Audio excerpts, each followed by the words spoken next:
So, um, just getting started here. Do, do, do, do, do. And let's see. Is that it? Hello, hello. Hi, everyone. Welcome. Um, I haven't been live in a while because I took a bunch of. So, fun fact about me, I'm also a chef. I went to cooking school a very long time ago, and I've kind of picked it up and put it down a lot over the years. And I had some really good um, chef instructor opportunities this summer that I just couldn't pass up. And they were some were like very full weeks, and then some have been like now I'm usually home mid afternoon, which is nice. But it's definitely like tiring, and I'm definitely like using everything, in my arsenal at that time, which I really, really enjoy doing. I think it's really I like to do a lot of things. There are a lot of things I have experience in that I'm really passionate about. And so when I can't do all of those things, I feel like I'm leaving part of myself behind. And so this summer has been a really nice way to sort of reclaim those things. I was cooking before I became a parent. And then when I became a parent, it was really hard to do. Like the timing and the schedule wasn't, really conducive for it. And also at that time, I ended up moving up to Seattle from San Francisco, and I sort of like lost all of my connections around cooking and my like culinary community. And so this summer, I've been able to sort of like get that back, and it's felt really good. And now my daughter is 18, and I have more kind of freedom around scheduling that way. So it's been really good. But so I've been busy this summer teaching um, and being on my feet and everything. Um, so I cut back on lives because I just couldn't give them the attention that I wanted to. But glad to be here today, and thanks for joining. So first of all, today's topic is about 5 signs your self-esteem took a hit in your last relationship, or in the past, and what you can do about it. And so, first of all, hi, I'm Caroline. Welcome, especially if you're new here. We're on Facebook and we're live on TikTok at the same time.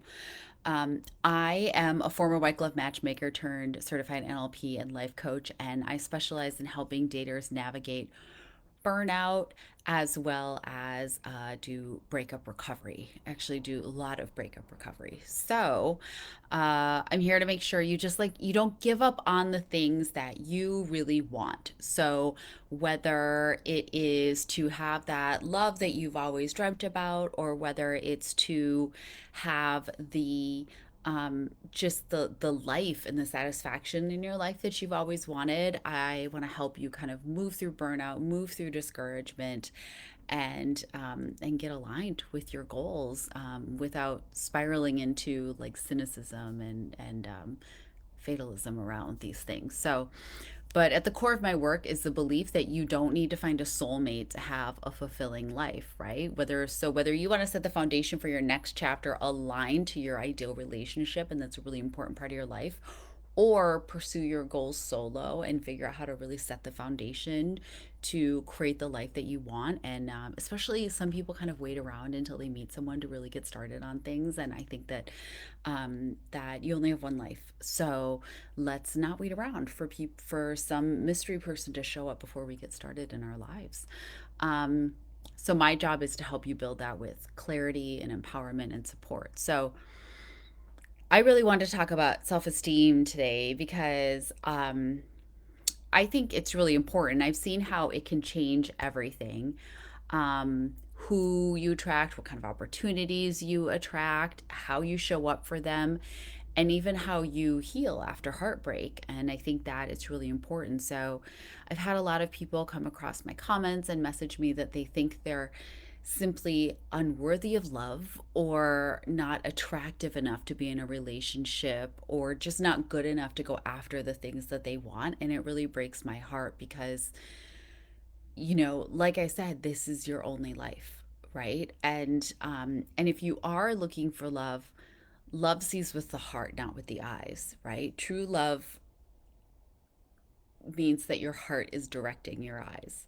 So um, that's why you have friends who are like maybe dating someone you're thinking is like not that attractive, and they think that they're the most attractive person in the world because they love them. They love them, and so they see them with their heart. So, um, so I want to talk about like why does this matter?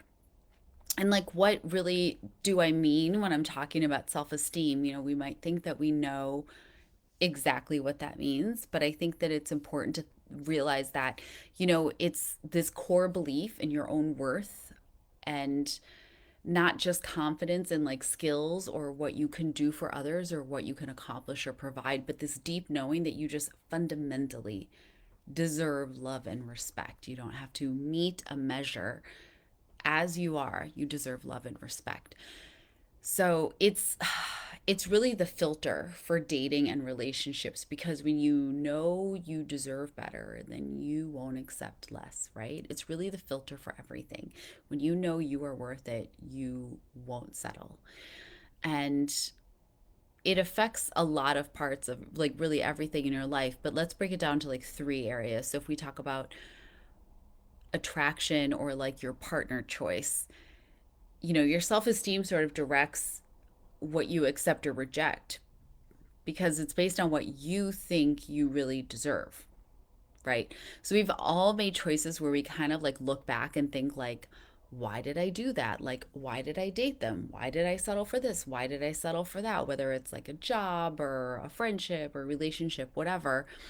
And if you look out at what was going on in your life at that time, right? What age, stage, other factors, maybe you're recovering something else happened to you, you were, something was going on and you really just needed like support, you were grasping for it anywhere, anything like that. It will make sense then. You can tie it together. You can say, well, this is what I thought about myself at the time. This is what was going on.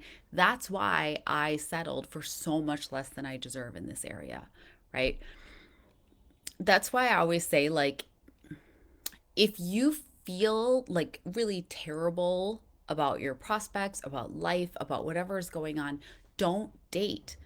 Don't be on the apps or go out trying to meet people, because you'll just be susceptible to wasting time with someone who's not on your level, right? So you really want to think about like what is driving me right now and how am I showing up for it? Because if you show up feeling crappy, nothing really great is going to happen. So the other place that really matters is in relationship health, and not just love relationship, but all relationships. So if you think about your boundaries, your communication, and how you balance all these things. So in a relationship, if you have really low self esteem, thank you. If you have really low self esteem, you don't feel like you can express yourself as much around what you want, what you need, your boundaries, things like that, and you may let someone else steer the ship when it's your life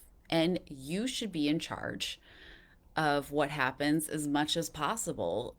So, so many things in life are not within your control at all, right? There are so many things that happen that you don't have any control over.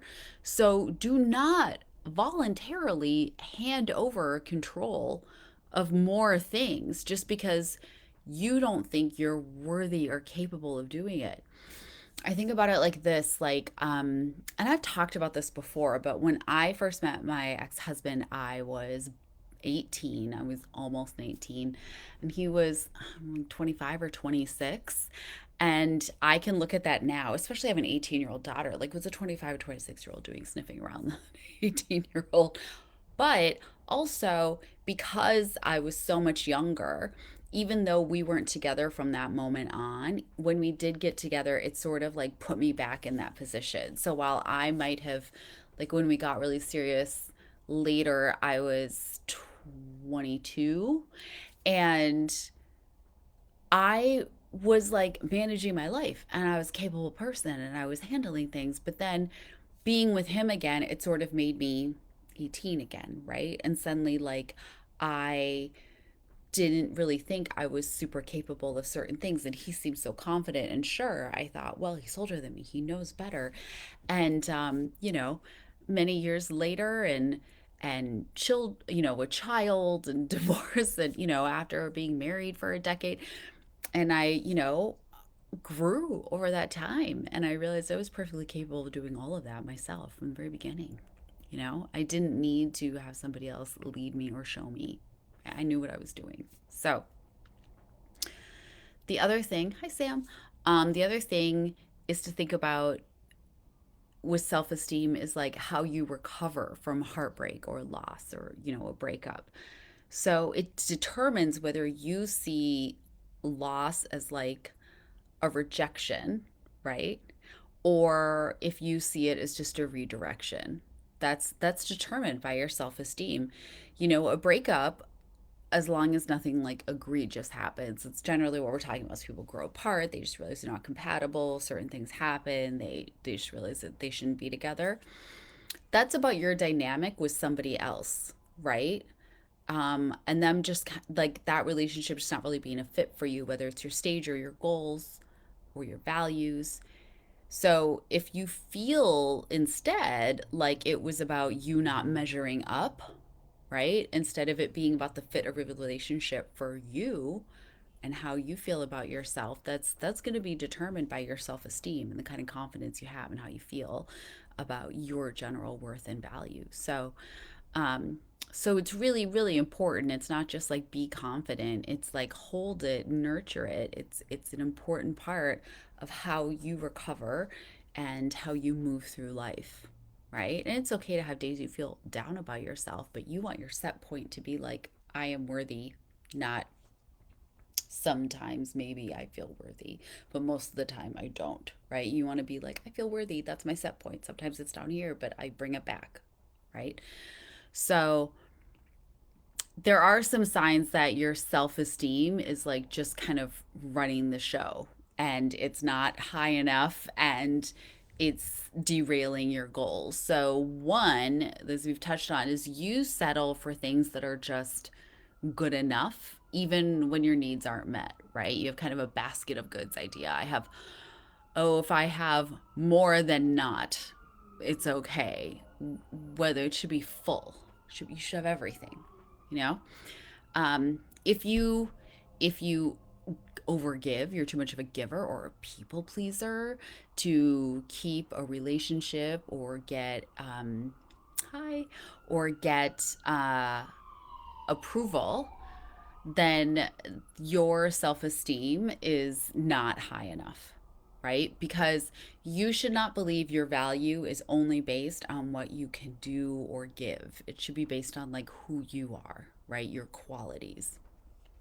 Um, if you ignore a lot of red flags, hoping that somebody will just change, if you keep showing the person what you can do for them, or how good you are for them, or how worthy you are of being treated better, um, that's a sign that you're struggling with your self-esteem.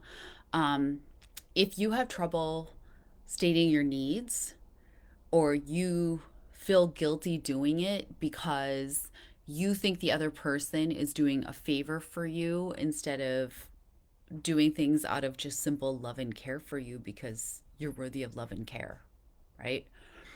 I struggle with this a lot. I even feel like, and it's funny because I was just on a podcast and I was talking about this the other day, is that I was hungry. We just gone grocery shopping. I was with my partner. We just gone grocery shopping and I was hungry. And there was a Burger King across the street and I wanted fries. And I felt it was such a struggle for me to ask him to just swing across the street on the way so he could go through the drive through and I could get some fries. I felt like it was such an imposition, even though he has never indicated to me that that's an imposition at all. He's never indicated that. He's totally fine to do it. He's happy to do it. It's not a big deal. And instead, I just felt like I don't want to be a burden. I don't want to be too much trouble. And so I started like keeping a little tally of things that like I want, but like shove away and just decide it's not important enough to address today. And it was like a lot of things. It was a lot of things. And it's weird, just to sit there and go, okay, what are all the messages that I have received and internalized that my wants are unimportant? And that the things that I want or need, I don't feel like I can ask for. When did that happen? And I just started tracking throughout the day how often, and then I started like getting better at asking and getting better at saying what I want because I know tables were turned. If he's in the car and he says, "Hey, can we stop by here? I want to get this. I just want it." I'm happy to do it. I'm happy even if he says like, "Can we pull up and you run in and go get it?" Oh, of course I'll go get it. I love him. Of course I will. So what is that? What's going on, right? At some point, I was taught that what I want is too much, even though it's not. It's not. Somebody taught me that along the way, and I held on to it. And so I have low self-esteem around my value in that to be able to ask somebody who I know loves me unconditionally for a tiny thing, like a very small thing. So anyway, um, so the fifth thing I wanted to talk about today is that like after a breakup, if you feel like you're not enough, instead of just grieving the relationship itself, that may be a sign that, your self esteem could use a tune up, right? It could use some work. So I have a few quick ideas about how you can sort of work on that. And they're really practical, doable things that you can start doing right away. Um, so, number one is to keep small promises to yourself, right? And that helps build trust in yourself. And just like we talked about healing from a blindside breakup and how you have to really spend time rebuilding trust in your own judgment, this is one of the things. You start making promises to yourself and keep them, right? You can start with tiny, tiny things just to get that muscle exercised. So, um, a way to start rebuilding your self esteem is to keep these little promises to yourself. And I like to think of my future me as like a separate person who I did make a promise to, right? So, uh, if I do that, then I feel way more accountable to the promise. So it can be as small as like promising myself the next day I'll like go on a nice walk after dinner, or I'll go to sleep a little earlier. Like promises that you can keep that are good for you. Um, I know when I feel like drawn away from myself, it's better if I go engage in hobbies that I really enjoyed when I was younger. It kind of brings me back to myself, and so I'll say, okay, tomorrow afternoon I'm going to get all this stuff done, and then I am going to do some sketching or painting or whatever hobby it is that I want to bring back to myself that way. So that's something you can do, and you can just start small, but it'll just get easier over time. And you'll just keep these promises to yourself. And when you do that, you're telling yourself you are worth these things. You are worth the effort. You are worth the promise kept and fulfilled, right? Um, the other thing is mirror talk. So, if you replace self criticism with like one daily statement to yourself about you, how valuable you are, right? And how worthy you are. So that's an affirmation, and they work. That's why people always say do your affirmations, because affirmations work. Okay. So if you start your day saying something good to yourself and then expand that into like kind of catching your negative self talk throughout the day and then changing it into something productive and focused on your capabilities instead of where you think you might be coming up short.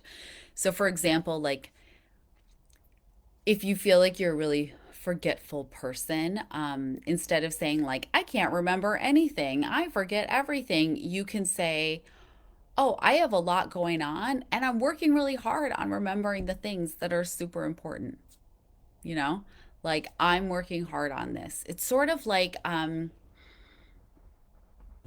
it kind of reminds me of like with parenting where when kids are little, and one of the things that parent educators would say is that when a child shows you like a project or something that they did, instead of telling them like a judgment on it, like that's really good or you really blah, like you're a really good artist or whatever, because you're trying to give them room to like do things just because they enjoy it and to just feel good about like finishing projects. You're trying to like foster different things rather than approval.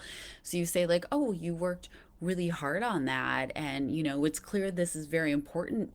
This, you've drawn a lot of pictures of the neighbor's cat. It's clear you really enjoy that cat, and that cat's important to you, right? And so you sort of like you go, wow, you've been finishing a lot of these. Like you don't say like, oh, that's like a good picture of the cat, right? Because you want them to feel like it's about them doing it, not getting approval for it. And so I feel like it's sort of the same thing. It's like you want to think about where it's, here's a typical thing. So if I am, say, I don't know, struggling um with my budget or something, and my daughter says like, can we do this, instead of saying like I can't afford that, right? Instead of saying I can't afford that, I would say that's not in the budget right now, that's not in my budget plan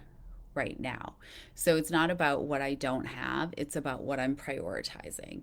So I can think, so it comes from a place of having and making choices about it rather than like I can't even make the choice because I don't have it.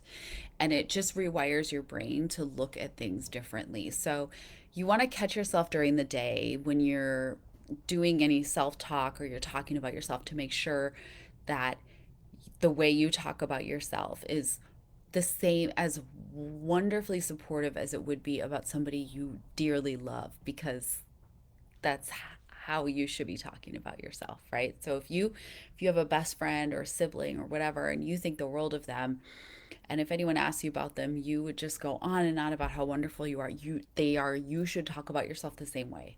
You should be talking about yourself the same way, okay? So that is super, super important. That's why people always say to do this, because it works. It's important, right? The other thing is to surround yourself with people who are affirming, and you want to like curate the voices around you, the influences you have around you to reflect your worth. So that means if you have people in your life who, regularly make you feel bad about yourself or like you're coming up short, start removing them from, regular contact, like reducing your exposure to them. Sometimes we can't remove everyone, like certain, relatives or coworkers or things like that. But in those cases, you should remind yourself that someone who tries to make you feel bad about yourself is actually acting in reflection of how they feel about themselves. Okay. So just if you hear it, you just say to yourself, that's not about me. And imagine, it's just water off a duck's back. That's not about me. That's about them. That's not about me.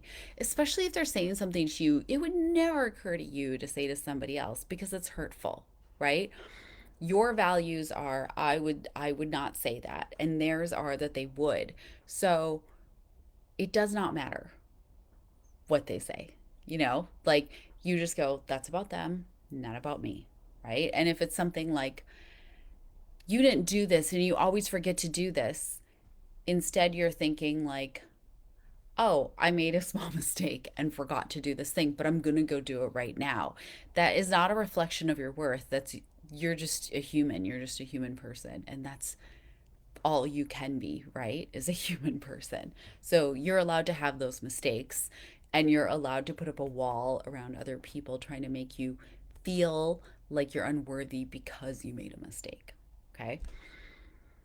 So that's the bulk of what I wanted to cover today about self esteem, about signs that, it's kind of affecting your life and that you maybe need to focus on it a little more and change how you think about yourself and how you talk about yourself, and then how you can do that. self-esteem is it's the foundation of who you attract, how you connect, how you recover, the way you approach opportunities, opportunities that find you. So strengthening it changes your life from the inside out. I promise. I promise. Um, so if you found this helpful and you want to dive deeper, just message me about coaching options designed to help you reset your love life, or just book a free session. Yes, it is totally free. It's totally free, okay? I've heard from some people who've booked that they were shocked when they signed up. I don't ask for payment or anything. I don't ask for that. I just want information so we can set up the appointment, and that's it. And there is no string attached. There's no way for me to push you into any program or subscription that you're not ready for, right? So I show up, I'm communicating with you, I make the appointment with you, we sit down together on Zoom, and we just talk about your situation. And I help you in whatever way I can within that amount of time. I promise it's totally free. I talk to people all over the world this way, and it's so interesting because it like doesn't matter what country you're in, what stage of life you're in, what your situation is. There are just struggles, they're universal to the human condition that you can sort of, I don't know how to say, like hack almost. You can just